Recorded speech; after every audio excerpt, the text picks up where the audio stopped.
یہ منعقد ہونے والا پروگرام ایک خاص نوعیت کا ہے۔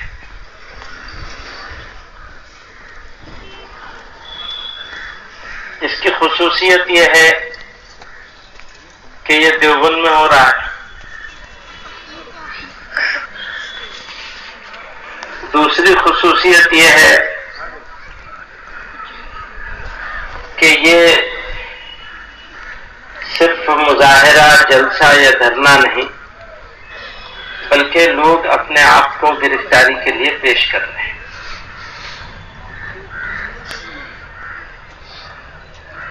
تعداد بھی 313 رکھی گئی ہے۔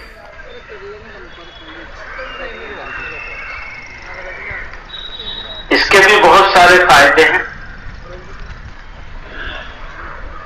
مولانا سید سلیمان ندوی رحمت اللہ علیہ نے اب سے 80-85 سال پہلے اور زیادہ پہلے یہ شکایت کی تھی کہ تم میں یہ بیماری ہے، ہم سے یہ شکایت کی تھی کہ تم میں یہ بیماری ہے کہ تم طوفان کی طرح کھڑے ہو جاتے ہو، سیلاب کی طرح سے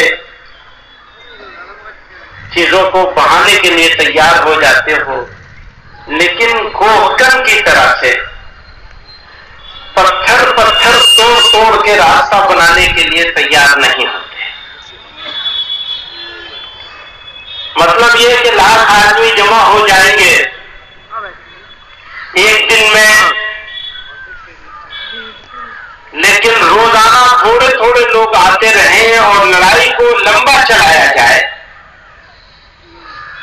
اس کے لیے تم تیار نہیں ہوتے۔ تو جمعیت علماء نے یہ کیا ہے یہاں پر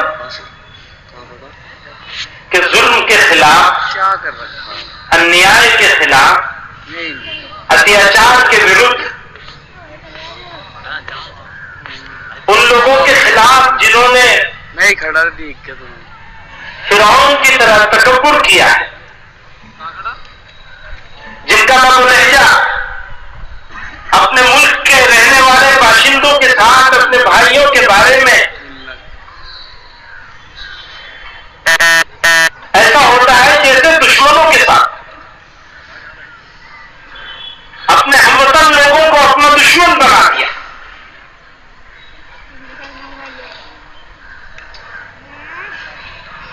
اور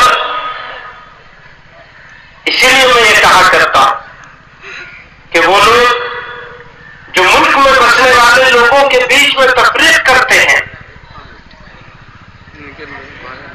مذہب کی بنیاد پہ، ذات پات کی بنیاد پہ، رنگ اور نسل کی بنیاد پہ، علاقوں کی بنیاد پہ، وہ گورے انگریزوں کی کالی ناجائز اولاد ہے۔ انہوں نے یہ سمجھا ہے کہ طاقت کے بل پہ کسی قوم کو غلام بنا دے، تو یاد رکھیے ڈنڈا جو ہے اس کی خصوصیت یہ ہے ڈنڈے کی کہ ہاتھ بدلتا رہتا ہے۔ اگر تم طاقت کے استعمال کرنا چاہتے ہو تو ہماری پیٹھ حاضر ہے، گولی کا استعمال کرنا چاہتے ہو تو سینہ حاضر ہے، اور ظلم منظور نہیں۔ ہاں، مسلمان کی خصوصیت یہ ہے کہ وہ کبھی ظالم نہیں ہوتا۔ اگر ایمان ہے دل میں تو ہم اور آپ ظالم نہیں ہو سکتے، لیکن ظلم کو برداشت بھی نہیں کیا ہے۔ آپ ایک دن کچھ اور بات کہتے ہیں،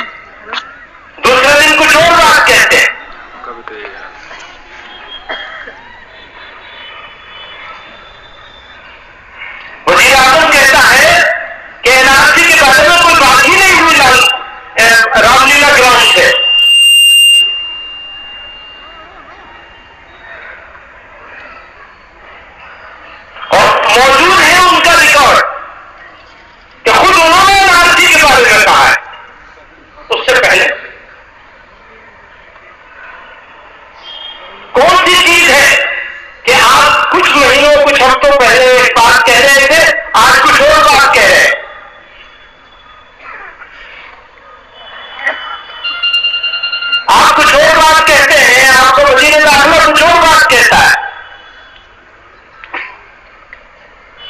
اور اتر پردیش کا وزیر اعلیٰ کہتا کچل دے گے، اس کو کچل دو کہتے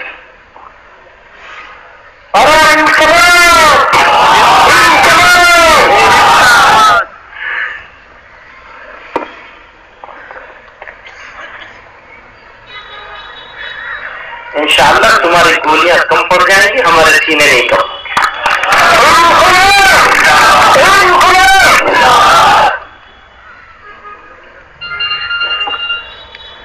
تاریخ اٹھا کے دیکھیے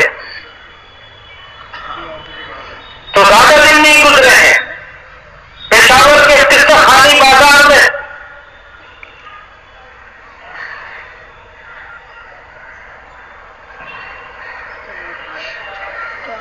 پوسٹ مارٹم کرنے والے ڈاکٹر نے لکھا ہے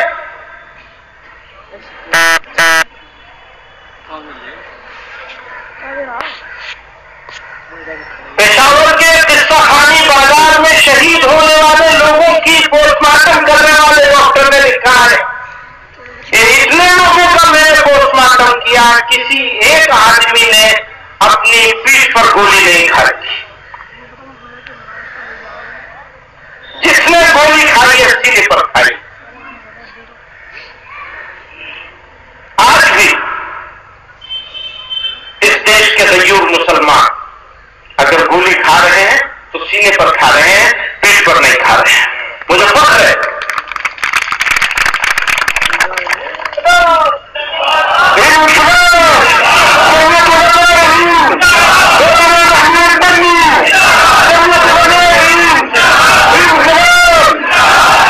بھیا ابھی تو تمہیں گرفتاری دینی ہے، 2-1 گھنٹہ بیٹھنا پڑے گا. میری بات پوری کر لینا تو پھر انقلاب لے آنا.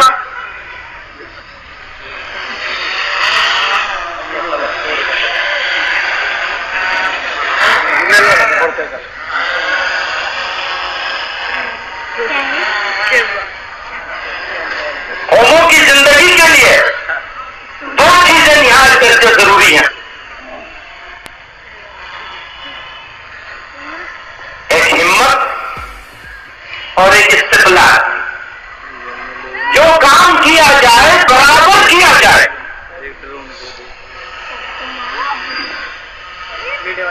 اگر آج اٹھیں گے کل کو پھر سو جائیں گے تو سوتے رہ جائیں گے. اگر جگہ ہو کھڑے ہو تو کھڑے رہنا، پیچھے نہیں ہٹنا. یہ کام میں نے ان سے کہا ہے 1 دن چھوڑ کے 1 دن کریے تاکہ یہ لمبا چلے اور چلتا رہے انشاءاللہ. لیکن اس کا دھیان رہے کہ ہمیں اپنے آپ کو ہر قیمت پر ظالم ہونے سے بچانا ہے. اسلام اور ظلم ایک سینے میں کبھی جمع نہیں ہو سکتے. اسلام اور بزدلی بھی ایک سینے میں کبھی جمع نہیں ہو سکتے.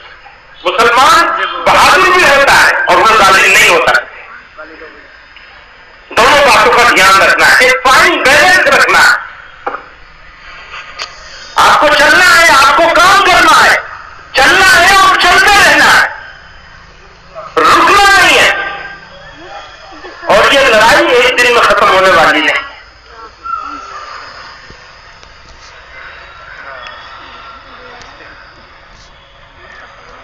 اسی لیے 313 کی تعداد رکھی گئی. 313 لوگ ہر گرفتاری میں یہاں جمع ہوں گے. اس کو اور دوسرے شہروں میں بھی شروع کیا جائے گا. ایسا نہیں ہے کہ صرف یہاں ہوگا. یہ انشاءاللہ